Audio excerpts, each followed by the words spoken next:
Discerning Hearts provides content dedicated to those on the spiritual journey.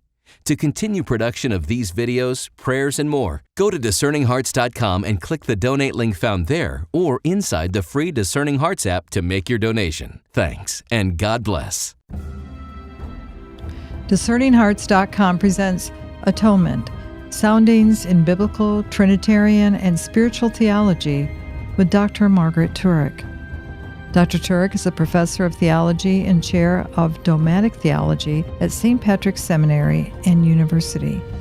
She received her doctorate in sacred theology at the University of Freiburg in Switzerland. Her other publications include Towards a Theology of God the Father, Atonement, Soundings in Biblical, Trinitarian, and Spiritual Theology with Dr. Margaret Turek. Here is your host, Evan Collins. And then I think that it kind of naturally leads us to the third of those three factors integral to the process of atonement, which is man's participation and willing collaboration in eliminating sin and guilt.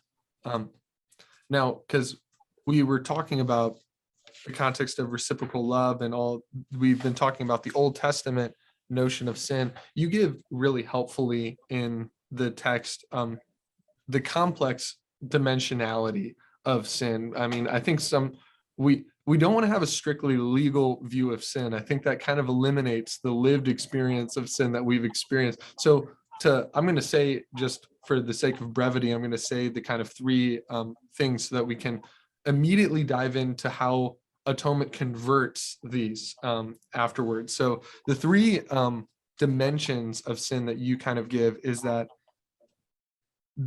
the inner attitude of the doer. So in sin, it's a turning away from God. We've kind of established that. It's disobedience, it's infidelity, like we just illustrated in that really tangible example. And I think that helps us get it. And then the second aspect is it's an evil deed, right? It's a transgression, like something that is done. Sin doesn't just like happen to you. It's committed. Sin is something that is committed. And then the third is the consequent punishments or effects. And then the one that you highlight, particularly in the text, and I think that this is right, is chiefly it's distance from God. And we kind of see these illustrated in the Psalms, like David is crying out like, I want to see your face, turn your face to me, these sorts of things. And there's a clear reality that when we sin, we're turning away from God. It's obviously a disobedience to God because he is love and he only wants us to love each other and him.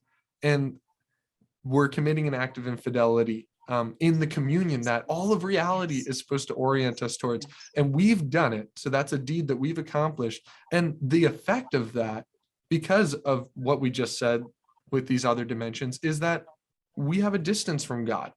But like we just said, God enters into that distance. That's kind of what we were just outlining with the process of atonement. So then can you explain then, with how we just outlined sin from your book, how atonement is the bearing of sin in filial love suffering, like what you just showed with the prophetic dimension, how that actually is the case? All right. First, if I may, just to assure the readers that identifying these three dimensions of sin in the Old Testament is, it's not a novel idea or discovery of my own. It really is. It's the product of very careful, not my own, careful biblical scholarship. It's there. The evidence is all there in sacred scripture that sin is seen as having these three dimensions. The inner attitude, turn away, the deed, and then the consequent punishments. What atonement is going to entail then is conversion, but not simply, here's what we tend to think, by conversion, it's restricted to turning the heart back toward God, and that's enough. No. What the Old Testament demonstrates is that all three dimensions of sin have to undergo conversion, if you will. First, remember the three. You've got to, one, the inner attitude. You've got to turn back your heart toward God. That's typically what we think of as conversion. And that's right. You turn away from the evil deeds. Even that isn't enough. That third dimension, the consequent punishments, the penalties, the consequences, effects of sin, those have to be dealt with. Those have to be turned around. Sin itself, in terms of its effects and consequences, has to be converted.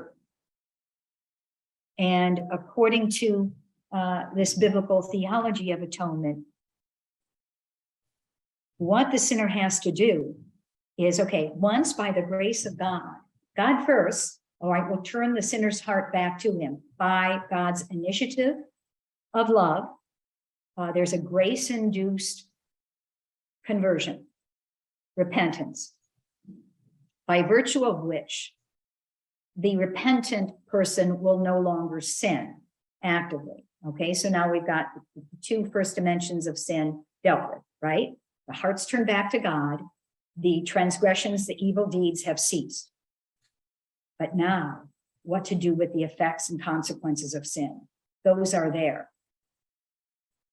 According to the Bible, the effects, the consequences of sin still need to be borne away. They need to be dealt with. And the most prominent image for this in most of the Old Testament is the image of then the repentant beloved bearing these consequences, enduring these effects by virtue of its regenerated love as a repentant son. And it's the mystery of atonement is here you have, it's one must, the beloved, by virtue of being opening one's heart to the love of God that induces or evokes repentance and a rekindled love for God, now has the love that's the animating power by which the repentant heart will bear the consequences of sin. In bearing the consequences of sin out of love, sin is atoned for. It becomes, you see, the effects of sin become an expression of, even material for, filial love, mirroring divine love, eternal love, as both paternal love and filial love assert their mutual love against sin, whose ultimate or primary consequence is estrangement, separation. Now, I might have gotten a little too abstract there, Evan, so you can reel me back in if need be. Because you're the one listening to me. I mean, I'm just going deep into my mind and into all the nooks and crannies of my book, but you're the one that's on the receiving end going, huh? But here, the important point is this. Remember, atonement entails conversion, not simply in the sense of turning one's heart back to God, but precisely by virtue of God's love turning one's heart back to him. Therefore, by virtue of a love animated by the love of God in one now by the strength of love, one bears the effects of sin. Well, what is the chief effect of sin? Estrangement from God, separation from God. That has to be born, but born out of love. The fact that this is paradoxical, but the fact that the chief consequence of sin, estrangement from, distance from, separation from God, is born out of love, implying nearness to God. God is at work in me. He's engendering the love by which I bear the consequences of sin. We got a paradox here. The one who atones is in one respect near to God again, near to God, because the one who atones has opened his heart to the power of divine love that is engendering in his beloved an answering love. And it's by virtue of this power of the answering love that the effects of sin are born, turned around. What is the chief effect of sin? Distance from God, alienation from God. And so it's only one who in one respect is near to God again, repentant, has grace alive in his heart, that is empowered to bear the distance that his own sin has wrought between himself and God. Let me give you a couple examples of this. And let me turn, besides the one I had read to you, you can think back to the very first book of the Bible, Genesis. The chief consequence of sin in the end is what happens to Adam and Eve. They're exiled. Yeah, they're exiled from the garden. And what did the garden, what does that represent? That was the ambit, that was the milieu in which he enjoyed communion with God, intimacy with God. Their sin led to God estrangement. It led to their suffering a state of exile. After Genesis 3, the remainder of the Old Testament, you have humankind existing in exile, east of Eden. Now, later on in the Old Testament, again, you see God calling the people to himself as if he's recreating this relationship. And yet Israel will be unfaithful. Israel will disobey. And time and again, what is the chief consequence? The most graphic, undeniable consequence of sin? Exile. Exile to Assyria, the northern kingdom, exile to Babylon, in the southern kingdom. Suffered, what is the outcome of sin? God estrangement, distance from God. And in the Bible, it's literal, in the Old Testament, it's a geographical distance. Yes. So, but that geographical distance is indicative of spiritual distance. It's when they're suffering their exile, like this wife, when she's separated from her husband, and yet she is still, what she comes to see is that her husband never withdraws his love from her. That her husband, even as they're suffering legal separation, in effect, at a deeper spiritual level, he's accompanying her. He is keeping his love for her alive and ever demonstrating it, and communicating to her his willingness to forgive and his all-powerful love that is willing to endure a pained heart as he suffers her absence. And it's in, she's now separated herself from him. She's like in a marriage exile. But when she wakes up and now is, and love is restored in her heart, she is now suffering exile with a pained heart. And it's precisely while in exile that once her love for Yahweh is renewed in exile, she's not suddenly transported back, to Palestine, to the promised land. Atonement now is her work. In exile, with love restored, the Israelites are to open their own hearts to the all-powerful passion of love that Yahweh has for them. And by the power of God's passion of love for them, face the consequences of their sin. They're in exile. Now their exile, this consequence is suffered totally differently. It becomes material for the expression of their renewed love for God. And quite frankly, Evan, and I might be repeating myself way too much, but notice what's happening now.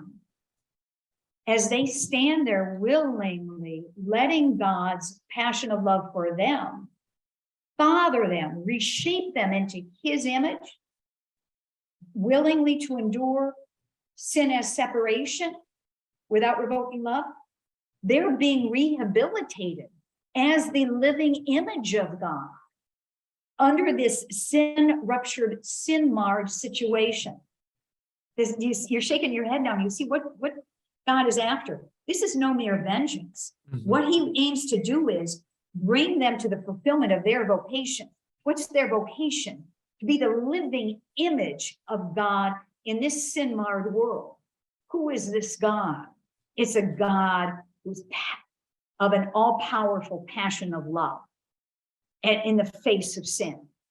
And so what he does, one and only one thing, he's going to father his living image, a filial passion of love, willingly to endure the consequences of sin, estrangement, out of love.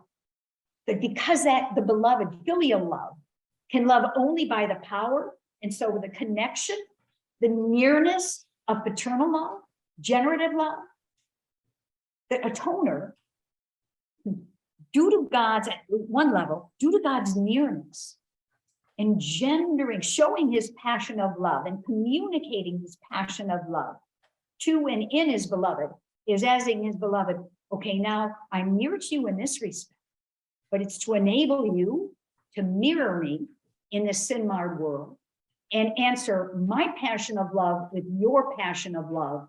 And you've got to answer it by bearing the consequences of sin, separation at the same time.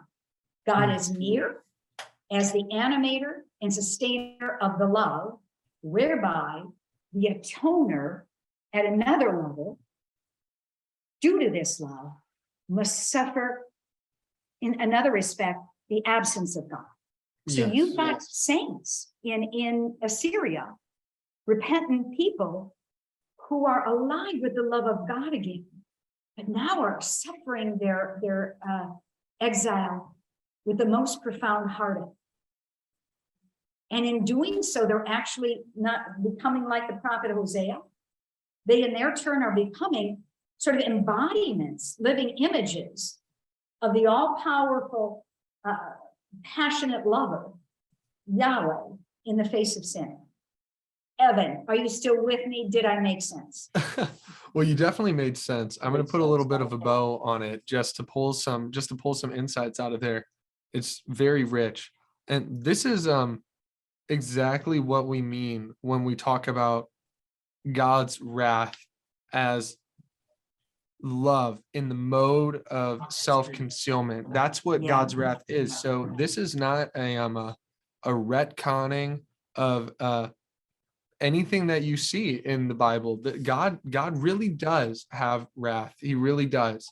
But this is a deeper understanding of that wrath, as this is a strategic act on the part of God. He self-conceals himself to bring about our redemption. And so then I'll say one more thing, and then we should probably wrap up a little bit, and then we'll finish this conversation the next time we get to speak. But this is how we start to see that in God hiding his face from the Israelites, from the people that have been unfaithful to him, he is still empowering them by his love to annihilate that sin and the effects of sin. That's what atonement is. We're talking about that state of love suffering that they're experiencing.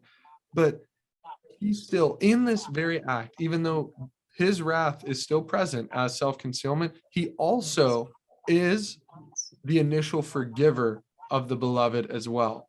So the forgiveness comes from that generative act of love, and he's enabling us by his forgiveness to seek forgiveness and then to receive the forgiveness. So there's something very powerful going on there. And I think that some key highlights that we can say here, and then we'll carry on in the next conversation, I think where we can go with it is talking a little bit more about Christ in particular, and then really diving in to the spiritual implications of this for all of our lives. But this is so important because we get to see that this is a completely free act of God. This is steeped in the scriptures. We see this happening all over the scriptures, that God is sovereignly and passionately involved in history to bring man to redemption, but he's enabled us to be able to freely collaborate in this act of salvation. And so what we're seeing here in Israel leading up to Christ is that God has been patiently instructing a nation of people to be the teachers of the world of how his love wants to manifest itself. And then we'll see that in the image of all images, Jesus Christ, who only does what the Father does. So he wants to reveal to us, not just, hey, this happened one time in history, here's this weird anomalous atonement thing, but instead, Jesus wants to show us, hey, here's the new way of living in all of reality that I want to show you. It's living in me, in the Son. And so we'll kind of pick up there off of the spiritual implications next time, but I think there's so much that we could dive into, but I'd say for how deep and large the section on the Old Testament is in your book, we did a pretty good job. Well, and yet I realized that you made the first mention of divine wrath, which, is, as you said, it's not dismissed. It's not glossed over in the book, because it's not dismissed or glossed over in sacred scripture. And I want to also underscore to your viewers, the listeners, that the book is one in which I rely heavily on what I call in my quartet, my 4 theological guides. Pope John Paul II, Joseph Ratzinger, Pope Benedict XVI, Urs von Balthasar, and Father Norbert Hoffmann. And I rely, these are not my novel insights. I am indebted to these 4 masters of theology and the spiritual life who have tutored me more and more for over a period of decades to actually sit really at the foot of the cross and come to know Christ crucified and the Father at work in him more and more deeply, Evan. And as you said early on as well, in light of the cross event, to go back and interpret the Old Testament. I think of the apostles or the disciples on the road to Emmaus, where they're confused right after the Triduum. They don't know what to make of it all. And Jesus accompanies them and then shows them, go back to scriptures, the Old Testament, and explaining to them everything that pertained to him. And so even the method of the book, this book on atonement, is such that Christ is always the keystone to it all. And in light of Christ, the culmination of God's revelation of his love, a love that is ever active, aiming at redemption and sanctification. And we look back and we can discern more readily, look back from the climax of the New Testament, the climax of Christ's mission, the mission of the Son. We look back to the Old Testament and we can more readily identify the foreshadowings, the precursors, and so on, the images and patterns that are Christological, images and patterns that left to themselves still remain somewhat vague, a little, and they gain their clarity Only when they're seen to converge in the full gestalt, the full figure of Christ, the final and full interpreter of God. No one has ever seen God. It's the only Son, closest to the Father's heart, who has made him known, interpreted him by his own, I'll dare say, pierced heart. A heart that shows us the all-powerful passion of love that is God, a love that is relentless, a love that is active, all-powerful, enabling his Son and enabling us in and through his Son to bear all things, endure all things, the consequences of us knuckleheads, our sins, the glory of God, and to the fulfillment of our vocation as God's living images east of Eden in this fallen world. Couldn't have said it better myself. It's beautiful. Yeah, your 4 guides, which we barely even mentioned, 4 men deeply steeped in the Sacred Heart of Jesus, deeply steeped in the scriptures, and especially in the tradition. To kind of reassert your point, these ideas are not novel, but they're deeply present. And Yes. yeah, we can even mention a little bit more of their particular insights as we talk about the spirituality next time we get together. Yes. But thank you so much for your time. You've been viewing Atonement, Soundings in Biblical, Trinitarian, and Spiritual Theology with Dr. Margaret Turek and your host, Evan Collins. To view more episodes of this series, be sure to visit the Atonement with Dr. Margaret Turek playlist found on the Discerning Hearts YouTube channel. To listen to the podcast version of this conversation, visit discerninghearts.com, or you can find them within the free Discerning Hearts app or on your favorite podcast streaming platform. To learn more about the book on which this series is based, go to ignatius.com, the website for its publisher, Ignatius Press, or you can find it at any fine Catholic bookstore. This has been a production of Discerning Hearts. I hope that if this has been helpful for you, that you will first pray for our mission, which is to offer authentic and rock-solid spiritual formation freely to souls around the world. And if you feel this worthy, please consider a charitable donation, which is fully tax-deductible, to help support our efforts. But most of all, we hope that you will tell a friend about discerninghearts.com and join us next time for Atonement, Soundings in Biblical, Trinitarian, and Spiritual Theology with Dr. Margaret Turek.